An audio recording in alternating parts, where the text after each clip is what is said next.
ตามติดชีวิตคนลาวในไทยมื้อนี้เราจะพาทุกคนมาไหว้ศาลหลักเมืองกันเริ่มแรงเฮากันนั่งแกร็บวินมาลงที่ศาลหลักเมืองกันได้เลยอันที่จริงเทื่อนี้เป็นเทื่อที่3แล้วที่ได้มาศาลหลักเมืองมื้อนี้แม่นวันเสาร์มาฮอดศาลหลักเมืองก็ยังบ่ฮอด 9 โมงซ้ำหากับ 8 โมงครึ่งแดดก็กำลังอ่อนๆตากแดดแล้วฟินเวอร์และแถมยังมีวิวงามๆให้เบิ่งวิวแบบมีความเป็นไทยแฮงทุกคนรัดมักวิวนี้แฮงแต่ตอนนี้ก็ต้องขอตัวเข้าไปข้างในเพราะว่าหมู่เฮาอีก2คนมาฮอดแล้วเฮาจะต้องไปไหว้ขอพรขอเป็นลูกเป็นหลานทำมาหากินในบ้านในเมืองเพิ่นสำหรับใครที่ยังบ่เคยมากันง่ายๆทุกคนเข้ามาทำอิฐกับมาบูชาเอาเครื่องไหว้บูชาก่อนถาดนี้จะตกอยู่ราคา60 บาทหลังจากนั้นเฮาก็จะไปไหว้ตามจุดต่างๆที่เพิ่นเขียนป้ายไว้อย่างชัดเจนง่ายแฮงเพียงแต่เฮาตามป้ายที่เพิ่นเขียนไว้ฉะนั้นเราจะบ่ได้ลงดีเทลในการไหว้เพราะว่าถ้าใครมีโอกาสมากอะให้ปฏิบัติตามป้ายที่เพิ่นเขียนไว้นั่นเลยว่าไหว้จุดใดก่อนหลังจากที่ไหว้แล้วก็อย่าลืมเอาน้ำมนต์เมื่ออาบเมื่อใส่กันเด้อทุกคน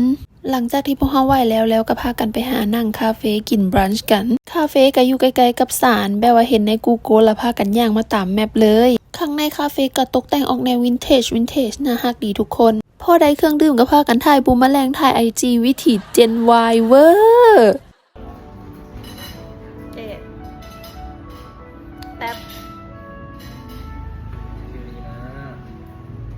1 วันของสายมูกับเบิร์ดเพียงเท่านี้ทุกคนตอนนี้ขอจัดการของกินให้เบิร์ดก่อนแล้วก็เตรียมแว่นๆกลับบ้านแล้วเจอกันใหม่วิดีโอหน้าเด้อฝากกดติดตาม Facebook ลัดสเตชันนะเด้อแล้วเจอกันใหม่บ๊ายบาย